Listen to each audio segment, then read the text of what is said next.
Olá, pessoal, tudo bem com vocês? Estamos agora na reta final do nosso ano letivo.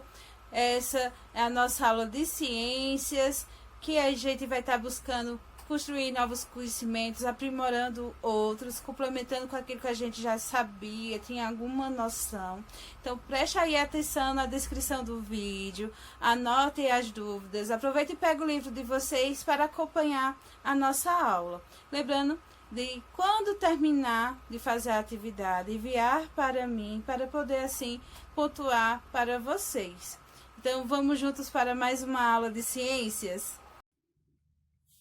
Olá, pessoal, tudo bem com vocês? Chegando para mais uma aula da nossa disciplina de Ciências da Natureza no aspecto da física. Hoje a gente inicia um novo assunto esse que a gente já pôde visualizar a partir das apresentações de trabalho de vocês, né? E a luz, hoje a gente vai estar vendo as contribuições de vários estudiosos para entender esse aspecto, esse fenômeno, assim como também para ver as questões do espectro eletromagnético e as propriedades da luz visível. Então, tudo isso a gente vai estar buscando entender hoje com a nossa aula. Muitas vezes, pessoal, a gente não se dá conta da importância que tem a luminosidade, a luz no nosso dia a dia. A gente só se dá conta quando ela nos falta, quando ela se torna ausente. Porque a luz ela influencia em várias atividades do nosso cotidiano. E assim a gente só percebe de fato quando ela está ausente. E a luz, além de ser essencial para a vida na Terra, ela também é necessária para que seja feita diversas atividades no cotidiano. A gente, para enxergar os objetos que estão à nossa volta, depende da luz que vai estar sendo refletida sobre os objetos para que a gente consiga visualizar. Assim como também a luz é essencial para que ocorra o processo de fotossíntese nas plantas, nos seres vivos que a gente denomina de autotróficos, que são capazes de produzir o seu próprio alimento. Então, a luz ela é essencial para que as plantas elas possam produzir o seu próprio alimento. E desde a antiguidade, vários cientistas se deram conta de estudar os fenômenos relacionados à luz e também à sua natureza. E muitos anos mais tarde, Isaac Newton também passou a se interessar pelos fenômenos luminosos e propôs um modelo para explicar a natureza da luz e alguns fenômenos relacionados a ela. Esse modelo proposto por Isaac Newton levou o nome de óptica, que foi publicado em 1704, o qual tratava a luz como fluxo de partículas. Na época, o modelo de Newton gerou grandes debates científicos em relação à natureza da luz, pois ele descrevia de forma diferente do modelo proposto pelo filósofo holandês Christian Huygens em 1678. Em sua obra, O Tratado da Luz, Huygens dizia que ela se comportava como uma série de ondas que se propagam. Assim, esse modelo relacionava a luz ao movimento oscilatório de ondas. Apesar de os modelos de Newton e Huygens serem adequados aos experimentos propostos na época para a comunidade científica apenas, o modelo deveria ser aceito, ou seja, a luz deveria ser ou de natureza ondulatória, segundo Huygens, ou de natureza corpuscular, segundo Isaac Newton. Devido ao prestígio que Newton possuía na comunidade científica, seu modelo acabou prevalecendo, sobreposto ao de Huygens. E no decorrer do século XIX, alguns experimentos relacionados à propagação e à interação da luz com objetos apresentaram resultados que não são enquadrados no modelo de Newton, mas que eram explicados de maneira satisfatória com o modelo oscilatório, esse fato reavivou a discussão sobre a natureza da luz. A partir só de 1820 é que alguns cientistas iniciaram o estudo do eletromagnetismo, desencadeando uma série de experimentos que envolviam fenômenos magnéticos e elétricos. E seus estudos relacionados a esses fenômenos, James Clerk Maxwell concluiu que a luz visível é uma onda eletromagnética e que sua velocidade de propagação, assim como outras ondas eletromagnéticas, é constante no vácuo. Essa proposta de Maxwell provocou uma mudança radical no modelo aceito para a natureza da luz. As ondas eletromagnéticas podem se propagar no vácuo, o que não ocorre com as ondas mecânicas. Isso explica, por exemplo, porque a luz emitida pelo Sol chega à Terra passando pelo vácuo existente entre o espaço cósmico. Então, os estudos de Maxwell permitiram aos cientistas descobrir ondas eletromagnéticas de diversas frequências e comprimentos, formando uma extensa faixa conhecida como espectro eletromagnético. A luz que conseguimos observar por meio do sentido da visão encontra-se numa pequena faixa do espectro eletromagnético, a qual nos referimos à luz visível.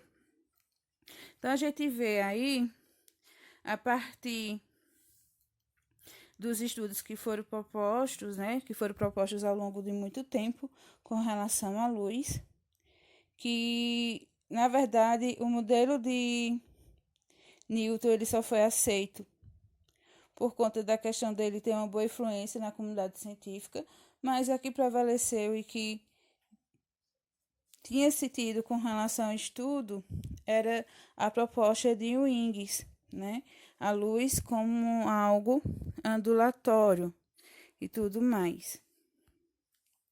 O espectro eletromagnético, como já destaquei para vocês,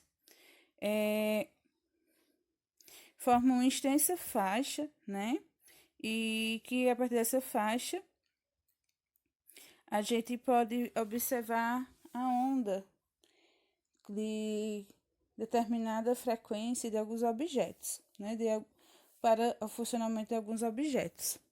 A gente vai ter as ondas de rádio, que foi descoberto pelo físico alemão Heinrich Rudolf Hertz. As ondas de rádio, ondas hertzianas, são utilizadas em sistemas de comunicação, como na transmissão e na recepção de emissoras de rádio, AM e FM de televisão. Essas ondas também são utilizadas nos telefones celulares e na comunicação via rádio da polícia e do corpo de bombeiros. As micro-ondas são utilizadas na transmissão de sinais de televisão via satélite, na transmissão de alguns sinais telefônicos e também em fornos micro-ondas. Nesses fornos existe um circuito que gera micro-ondas. Ele se espalha no compartilhamento em que os alimentos são colocados para serem aquecidos.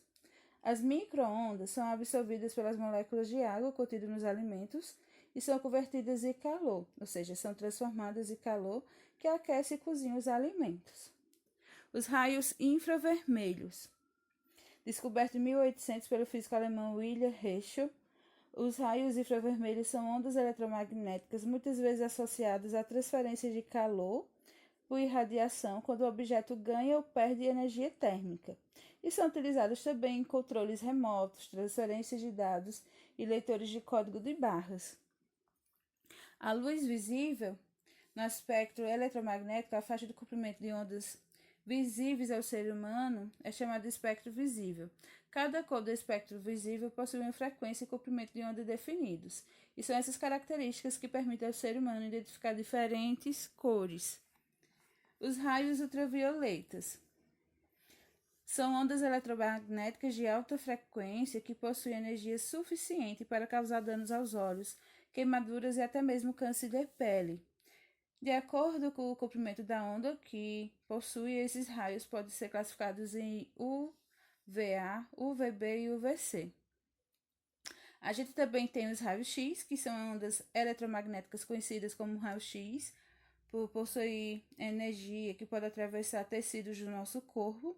Essa propriedade permite que essas ondas sejam utilizadas para a obtenção de imagens do interior do corpo humano e de outros animais, auxiliando nos diagnósticos médicos. Essa técnica de obtenção de imagens é conhecida como radiografia.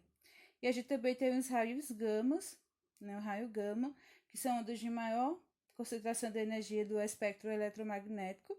Essas ondas são emitidas em reações nucleares.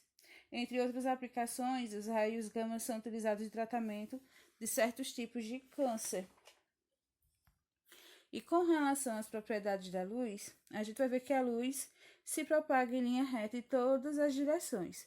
Podemos perceber essa propriedade em diversas situações, como mostrado aí na fotografia.